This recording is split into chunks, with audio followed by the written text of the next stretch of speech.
पर जो एकादशी व्रत रहते हैं परम धन्य हैं, वो हरितोष व्रत है। अब एकादशी व्रत का नियम क्या है और कैसे एकादशी व्रत का फल मिलता? जो मनुष्य तुलसी दल से श्री हरि की पूजा करता है, कोई भी पाप उसका स्पर्श नहीं कर सकता। पूर्व में किया हुआ कोई भी पाप उसको दंड नहीं मिलेगा, जो तुलसी जी की आराधना नित्य करता है। अब इतना जल भी ना चढ़ा दे, मार पुण्य हो जाए और तुलसी जी अंतर ध्यान। अनुकूल जल, जैसे मान लो गमले पे हैं तो इतना बड़ा तांबे का रोज उससे अब भर के लोटा चढ़ा दोगे, 2-4 दिन में अंतर ध्यान हो जाएंगे तुलसी जी। बहुत विवेक से जरूरत है, मतलब भारी पुण्य होगा। अब इतना बड़ा लोटा रोज जल चढ़ाओगे तो 2-4 दिन में पीली होके अंतर ध्यान हो जाएंगे। पर इतना जल, अनुकूल जल चाहिए। एक तांबे का छोटा सा रोज डालो, उसमें कोई फर्क नहीं। और गमला उठाकर धूप में विराजमान करो। सेवा का मतलब क्या है? जो तुलसी जी को जल अर्पित करके तुलसी जी की सेवा करता है, हरि चिंतन करता, कभी कोई पाप उसका स्पर्श नहीं कर सकता। 100 भार सोना, 400 भार चांदी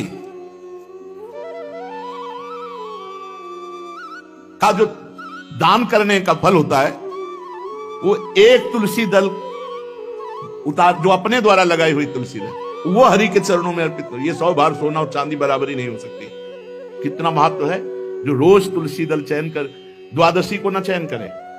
द्वादशी को मतलब बहुत बड़ा अपराध लगता है तुलसी दल का, मतलब तुलसी के वृक्ष का भी स्पर्श न करे। प्रणाम नमस्कार दूर से, एक भी दल नहीं टूटना चाहिए। द्वादशी को ऐसा हमने महापुरुषों से सुना है कि मंजरी और पत्र उतारना ये ठीक नहीं, बिल्कुल नहीं ठीक है। ब्रह्म हत्या का फल लगता है, अगर जो पाप लगता है अगर कोई द्वादशी को तुलसी चयन, बहुत सावधानी से। जिसके घर में तुलसी का बगीचा होता है, कई पौधे होते हैं, उसको कहीं तीर्थ जाने की जरूरत नहीं, उसका घर तीर्थ है जिसके घर में तुलसी के पौधे हैं। और यमराज कभी उस घर में किसी भी मरने वाले को लेने नहीं आएंगे। जिसके घर में तुलसी, लगा लो भैया तुलसी लगा लो घर में, काहे को यमराज को आने दोगे? सबके घर में तुलसी। कितना सुंदर पहले था। घर में आंगन होते थे, आंगन में एक बहुत बड़ा, और फिर उसमें तुलसी जी, और फिर उसमें 2-4 नर्मदेश्वर शालिग्राम ऐसे, और फिर घर का हर व्यक्ति जल चढ़ाना, प्रणाम करना, नमस्कार करना, कितनी पवित्र पद्धतियां हमारी थी। जब रसोई बने पहली गाय के लिए, फिर कुछ पक्षियों के लिए, फिर कोई संत महात्मा, कोई भिक्षु, ऐसा कितना पवित्र व्यवहार है। यहाँ जैसे हमने देखा है, ये रसोई बन रही ना, तो धुआं नहीं खत्म होने पाता, वो ही सब अपवित्र किए हुए हैं।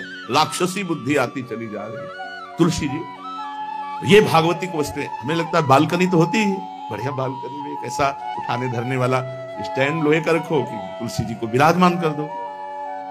जिसके घर में तुलसी जी विराजमान होती है, उसके घर में यमराज कभी नहीं जाते। जो तुलसी जी का सेवन करता है, उसकी सारी कामनाएं तुलसी जी पूर्ण कर देती है। तुलसी जी को लगाना, तुलसी जी का पालन करना, तुलसी जी को सिंचन करना, तुलसी जी का दर्शन करना, तुलसी जी का स्पर्श करना, मनुष्य के द्वारा जो मन, वाणी और शरीर से पाप हो गए, सबको तुलसी महारानी क्षमा कर देती है, दग्ध कर देती है। वो गंदा रखकर राजी हैं तो हमें अच्छा नहीं होना। अगर वो हमें अच्छा रखना चाहते हैं तो गंदा कर कौन सकता है?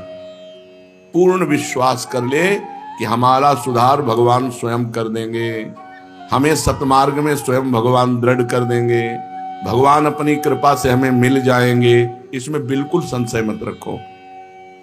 जो इस प्रकार पूर्ण समर्पण कर देता है तो उसके पाप भी भगवान स्वीकार कर लेते हैं। जन अवगुण प्रभु मान न काहू, दीन बंधु अति मृदुल स्वभाव। उसको अपने पापों का प्रायश्चित नहीं करना पड़ता, स्वयं भगवान उसके पापों को धोते हैं, भस्म कर देते हैं, जो समर्पण हो जाता है। कितना बढ़िया भैया, कुछ खर्चा नहीं और माला माल हो जाना है। अब इसमें ये तो नहीं बताया जाता कि कपड़े उतार करके ठंडी में जल में खड़े हो या सूर्य में ताप अग्नि आसपास लगा के तपो, ऐसा कुछ नहीं। जैसे हो, जहां हो, जो भी हो, भगवान को समर्पित हो जाओ और नाम जप करो। जितना तुमसे बन सकता है, शेष काम आगे का भगवान संभाल लेंगे।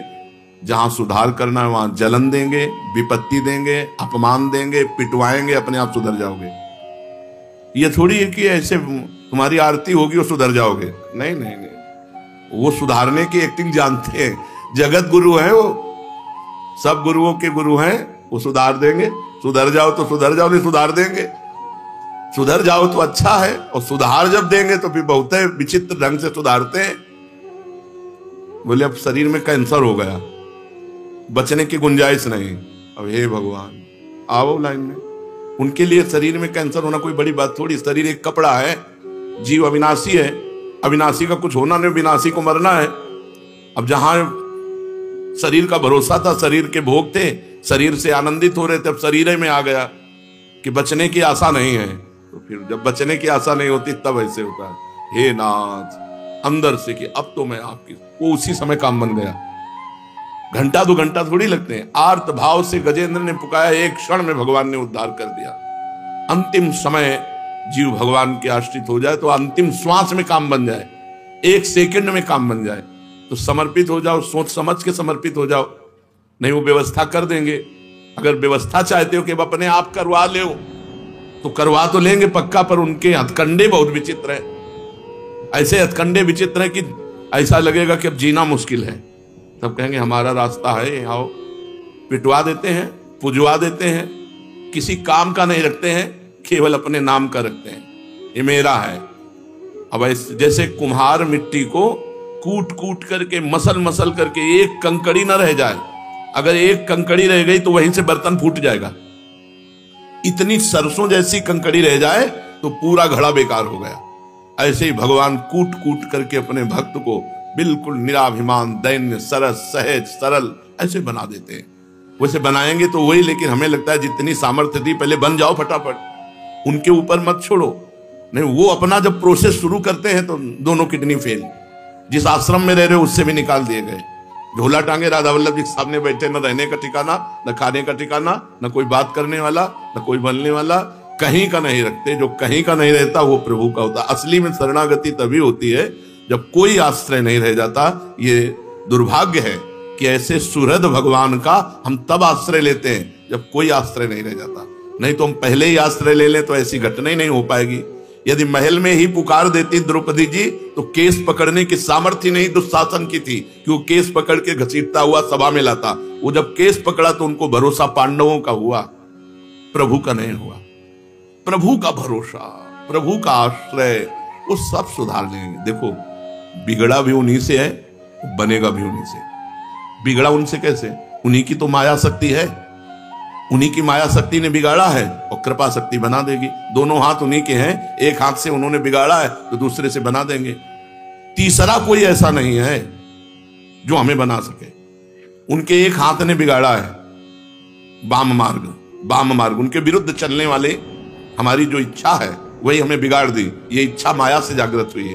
और दाया मार्ग, उनके अनुकूल चलने की जो इच्छा है ये भगवान की भक्ति से जागृत होती है, उनकी कृपा से जागृत होती है।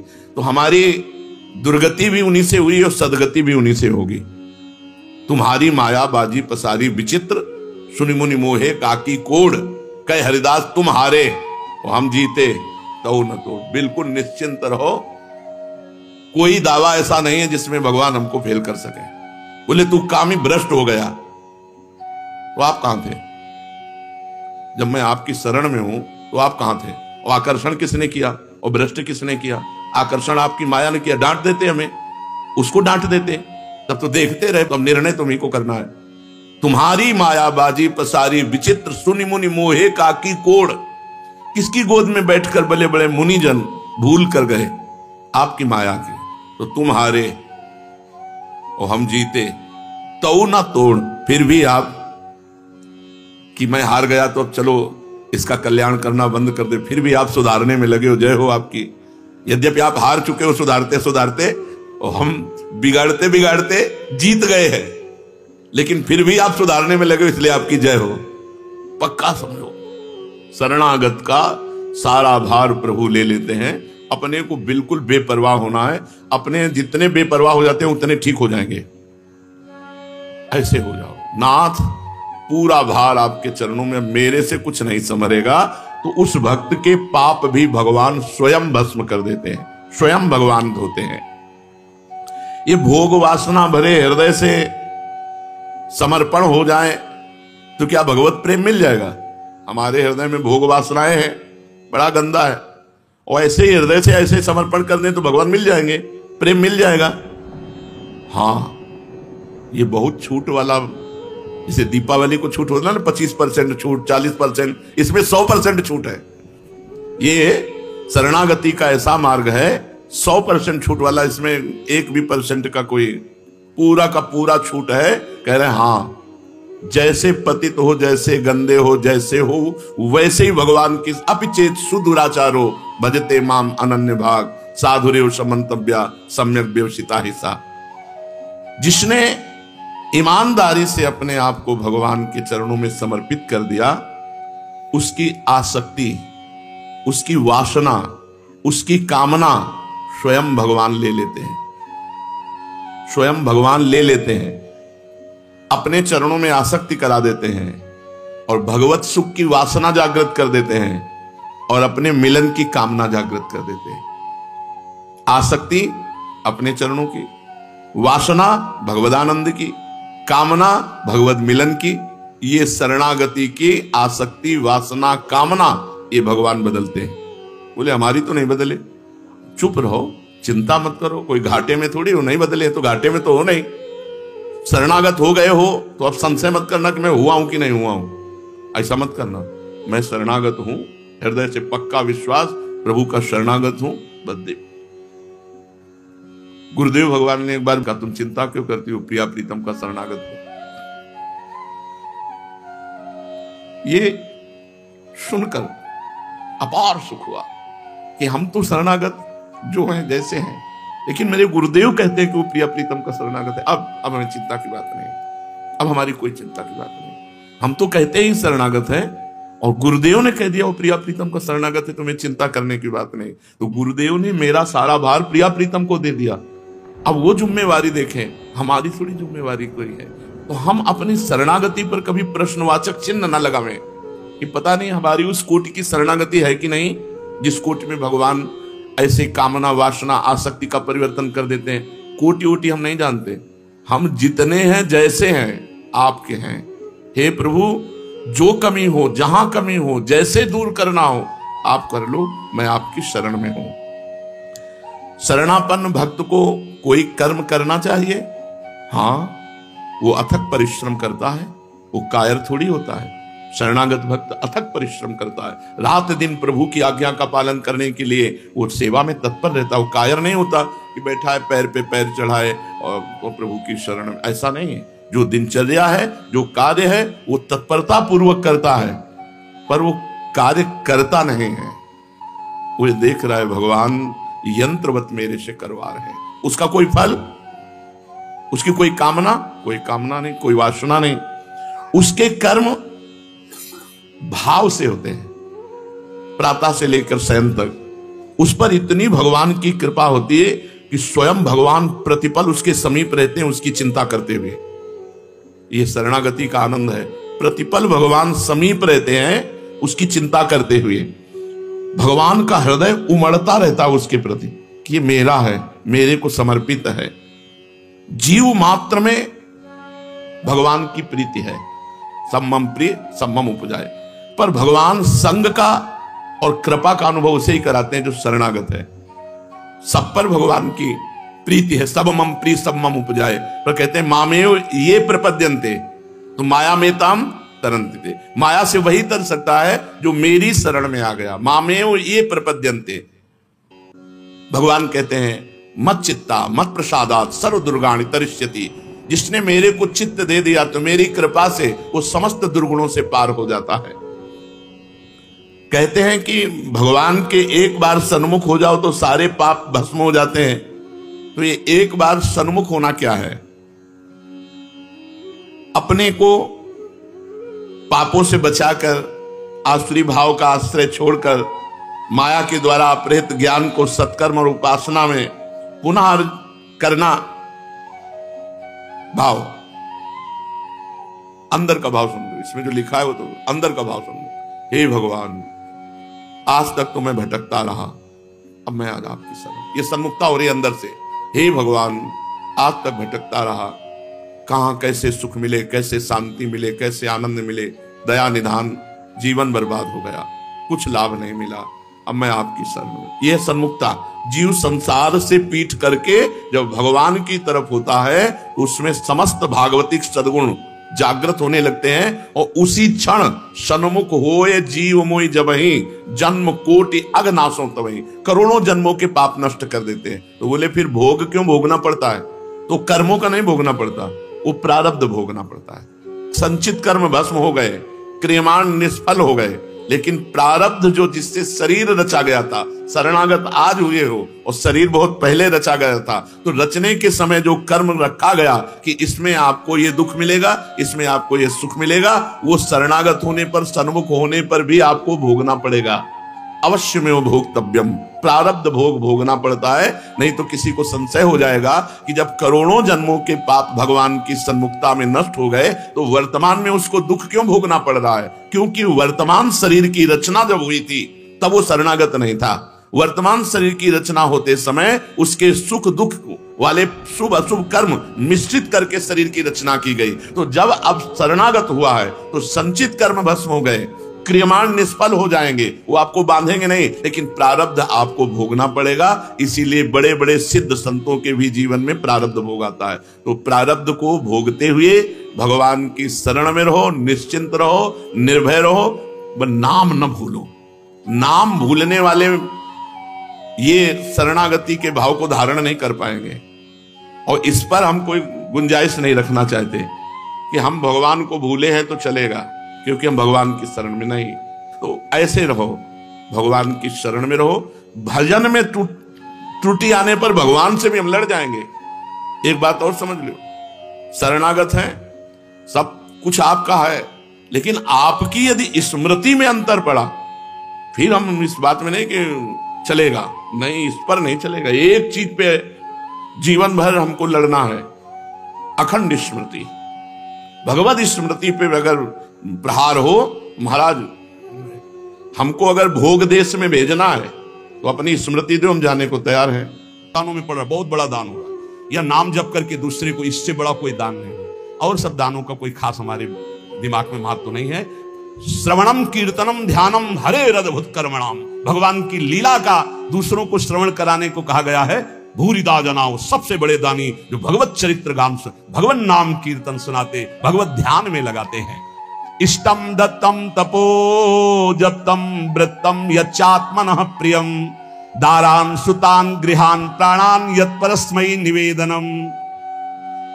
जो यज्ञ है, दान है, तपस्या है, अथवा जप है, सदाचार पालन है, स्त्री पुत्र घर मकान जो भी आपके पास, प्राण धन जो भी है, सब का सब भगवान के चरणों में समर्पित कर दे, इसका फल होता है भगवत प्राप्ति। यज्ञ दान तप अथवा जप सदाचार पालन, स्त्री पुत्र घर अपना जीवन प्राण सब कुछ भगवान के चरणों में समर्पित कर दे। इसका मतलब क्या होता है? इसका मतलब होता है नाथ सकल संपदा तुम्हारी, मैं सेवक समेत। घर भी तुम्हारा, पत्नी भी तुम्हारी, पुत्र सब कुछ तुम्हारा, लेकिन उसे आप केवल भगवत भाव में रखिए। हे प्रभु, मैंने ये सब कुछ आपको समर्पित कर दिया, और नाम जप कर दिए तो निश्चित भगवत प्राप्ति हो जाएगी। एवं कृष्णात्मनाथेषु मनुष्येषु च सौहृदम परिचर्याम चोभयत्र महत्सु नृषु साधुषु। जिन संत पुरुषों ने सच्चिदानंद स्वरूप भगवान श्री कृष्ण का साक्षात्कार कर लिया है अपने हृदयेश्वर के रूप में, ऐसे संतों का संग करे और समस्त प्राणियों पर सेवा करे। समस्त प्राणियों में विशेषकर मनुष्यों की, मनुष्यों में विशेषकर परोपकारी सज्जनों की, और सज्जनों में भी भगवत प्रेमी महात्माओं की यदि सेवा मिल जाए तो निश्चित भगवत प्राप्ति हो जाए। आज भगवान को चंदन अर्पित किया जाता है, प्रियालाल को आज चंदन चर्चित किया जाता है, अक्षय तृतीया को। तो सबसे बड़ी शीतलता प्रदान करने वाली होती भजन वृत्ति। हमारी तो आंतरिक बात है कि खूब आज भजन करो, उसका दान करो, तो उसका कई गुना फल कर आपको लाभ मिलेगा। पूरे विश्व को दान करो, जितना आज भजन करो, उसके बाद कहो हे प्रभु पूरे विश्व स्वरूप में आप हो, आपको ये भजन देते हैं, सबका मंगल हो, सब निरोग हो, सब सुखी हो। वो जाएगा और कई गुना बढ़ करके पूरे विश्व का सुकृत लेके आपके पास आएगा। इसलिए भगवत प्राप्ति होती है उन संतों को जो अपने लिए भजन न करके जगत के लिए भजन करते हैं। पर इसके लिए हिम्मत चाहिए। बोले सुबह से उपवास के भजन हम कर रहे हैं, हम पूरे संसार को भजन दे दें। तो जब आप पूरे संसार को देंगे तो पूरे संसार का सुकृत आपके पास लौट करके आएगा, तो आप बहुत बड़े सुकृतवान, बहुत बड़े कृपा पात्र हो जाएंगे। परस्परानुकथनम पावनम भगवद्यशः मिथोरतिर्मियस्तुष्टिर्निवृत्तिर्मिथ आत्मनः। जब कभी वार्ता करो तो बैठकर प्रभु की चर्चा ही करो। परस्परानुकथनम पावनम भगवद्यशः, भगवत यश के बीच में हमारी जबान रहे। इधर उधर अनुकूलता प्रतिकूलता वाली बातें नहीं होनी चाहिए। जब परस्पर चर्चा हो, आज तो विशेष सावधान रहना, किसी की निंदा मत कर देना, नहीं अक्षय हो जाएगी, उसका बहुत बड़ा पाप लगेगा। आज मौन रहना, खूब नाम जप करना, दूसरे का पानी भी मत पीना, अपनी मेहनत से जो एक बार उसको उदर में डाल लेना, खूब भजन करना, ये अवसर आते हैं। देखो अपना तो रोज अक्षय तृतीया है, अपनी तो रोज अक्षय, हर मिनट अक्षय है। राधा अक्षय, ये कहा जाए अक्षय होगा क्या? हर समय अक्षय है। लेकिन ये हम उनके लिए कह रहे हैं जो संसार मार्ग के प्रति कभी कभी वृंदावन आए, कभी कभी ऐसे पावन तिथि पर्वों पर सौभाग्य मिलता है। किसी का मत खाना, किसी के भी द्वारा मत पीना, कोई भी पदार्थ देने पर। बिहारी जी के मंदिर में, राधा वल्लभ जी के मंदिर में जो मिले वो किनका ले लेना, और परिक्रमा लगाओ वृंदावन की, गिरिराज जी की लगाओ, जितनी तुम में सामर्थ्य हो। यमुना किनारे बैठकर नाम जप करो, वाणी जी का गायन करो, दूसरों की सेवा करो, मौन हो जाओ, एकांत, अपराध न बनने पाए। यही उठाते हैं जीवन को, यही लौकिक पौरलौकिक सब सिद्धियां संपत्तियां प्राप्त कराते हैं। इसलिए परस्पर अगर कोई बात भी करो तो भगवत चर्चा करो। जो भगवत चर्चा करने में संतुष्ट रहता है उसे भागवती कृपा से अनुपम शांति प्राप्त होती है। बोले शांति कैसे मिलेगी? भगवत चर्चा करो, शांति मिल जाएगी। स्मरंता स्मारयन्तश्च मिथौघौघहरं हरिं भक्त्या संजातया भक्त्या विभत्युत्पुल काम तनु। जो खुद भगवान का स्मरण करता है और दूसरों को स्मरण कराता है। अपने लोगों की तो पद्धति पहले ही बोले राधे राधे राधे राधे राधा राधा, तो हम जब बात करें तो पहले नाम उच्चारण। स्मरंता स्मारयन्तश्च, स्वयं स्मरण करें और दूसरों को स्मरण करावें, तो प्रभु राशि राशि पापों का नाश कर देते हैं। ये पाप तो दुख देते हैं। इस प्रकार साधन भक्ति का अनुष्ठान करते करते शरीर पुलकित हो जाता है, पवित्र। तो क्वचिद रुदत्यंच्युत चिंतया क्वचित धसंति नंदंति वदंत लौकिकाः नृत्यंति गायन्ति अनुशीलयन्त्यजं भवन्ति तूष्णीं परमेत्य निर्वृताः। जो दूसरों को भी भगवत स्मरण कराता है, खुद भगवत स्मरण करता है। अब एक ने कटाक्ष किया इस बात पर कि आप एक जगह बोलते हैं अपने भक्ति को छिपा के रखे हुए, एक जगह कहते हैं दूसरों को भी नाम स्मरण कराइए, खुद स्मरण कीजिए, तो आपकी इन दोनों बातों का मिलान नहीं बनता। तो इसका मतलब क्या है? देखो तुम्हारी बहुत छोटी बुद्धि है, उससे तुम पकड़ नहीं पाते। अपनी महिमा प्रभुता छुपा के रखो, भगवान की महिमा प्रभुता को गाओ। छिपाने की बात क्या कहेगी? आपका जो भागवतिक संबंध है उसमें जो आपको अनुभव हो रहा है, कृपा का, जो दुलार का, जो आपकी साधनात्मक उन्नति का, उसे छुपा लो। लेकिन भगवान की महिमा स्वयं गाओ, दूसरों को गाओ, भगवान नाम स्वयं जपो, दूसरों को जपाओ। ये अज्ञान के कारण तारतम्य को नहीं बैठा पाते। अच्छा है पूछ लो जिससे तुम्हारा संशय चला जाए। रोका जाता है कि अपनी भक्ति को छिपा के रखो। क्या भक्ति का स्वरूप? जो आपको दिव्य अनुभव हो रहे हैं उनको मत बोलो, आप ऐसा साबित मत करो। दूसरे को नाम जप करो, दूसरे को भगवत चर्चा सुनाओ, दूसरे की भागवतिक उन्नति चाहो और भगवान का यश गाओ, तो आपकी आध्यात्मिक उन्नति होगी। अपनी उन्नति के जो आपको अनुभव है उनको छुपा के रखो, उनको समाज में व्यक्त मत करो, उसे कहा जाता है छुपाना। अब उसके हृदय की एक विलक्षण स्थिति होती है, वो कभी भगवान के चिंतन में ऐसे डूबता है कि अभी तक भगवान नहीं मिले, क्या करूं, कहां जाऊं, किससे पूछूं, मुझे कैसे भगवत प्राप्ति हो। अब वो चिल्ला चिल्ला कर रोने लगता है। क्वचित रुदत्य अच्युत चिंतया, भगवान के चिंतन में इतना डूबा, कैसे मिलेंगे, और चिल्ला चिल्ला कर रोने लगा।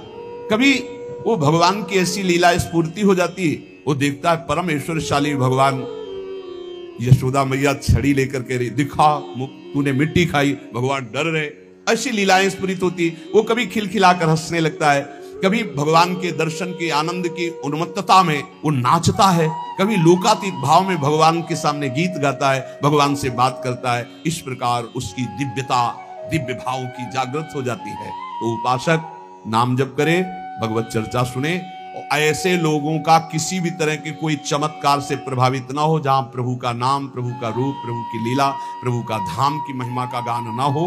बिल्कुल बच के रहो। कलयुग की आंधी चल रही, सच्ची मानिए, नाम जप से ही ब्रह्मबोध होता है, नाम जप से ही भगवत प्रेम होता है। नाम जैसा कोई महान धन नहीं, नाम जैसा कोई मित्र नहीं, नाम जैसा कोई तीर्थ नहीं, नाम जैसा कोई अंगरक्षक नहीं, नाम जैसा कोई अंग रक्षक नहीं। नाम पहारू दिवस निसी, ध्यान तुम्हार कपाट। रात दिन नाम जप कर रहे तो नाम कब पहरा है कोई बाल बांका नहीं कर सकता।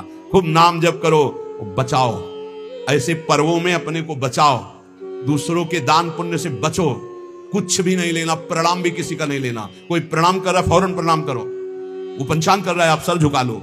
किसी का प्रणाम नहीं, किसी का कोई प्रतिग्रह नहीं, किसी की कोई सेवा नहीं। ऐसे अवसरों पर खूब भजन करके अपने को बढ़ाया जाता है। ऐसे अवसरों में कई गुना लाभ मिलता है भजन का, भजन से बढ़कर कोई लाभ नहीं। हाँ, जैसे हमें प्यास लगी, विरक्त है, तो हम पानी पी लेते हैं, लेकिन देखते हैं आसपास वहां दोना पत्तल पड़े हैं तो हम उठाकर साफ कर देते हैं। मुक्त हो गए हम, उस ऋण से मुक्त हो गए जो हमने जल पिया। वहां आसपास देखा थोड़ा दोना पड़े जहां शरबत पिलाया जा रहा है, उनको साफ कर दिया, थोड़ी सेवा कर दी। चतुरता यही, किसी का प्रति। कल आप सुन रहे थे, जिसने कभी जीवन में किसी का प्रतिग्रह दान नहीं लिया है, वो कई जन्मों की स्मृति को प्राप्त हो जाएगा। जो यम का पालन करता है, जो किसी से चोरी नहीं की, कभी झूठ नहीं बोला, जो ब्रह्मचर्य का पालन करता है, शरीर को पवित्र रखता है, किसी का प्रतिग्रह, वो त्रिकालज्ञ हो सा जाएगा।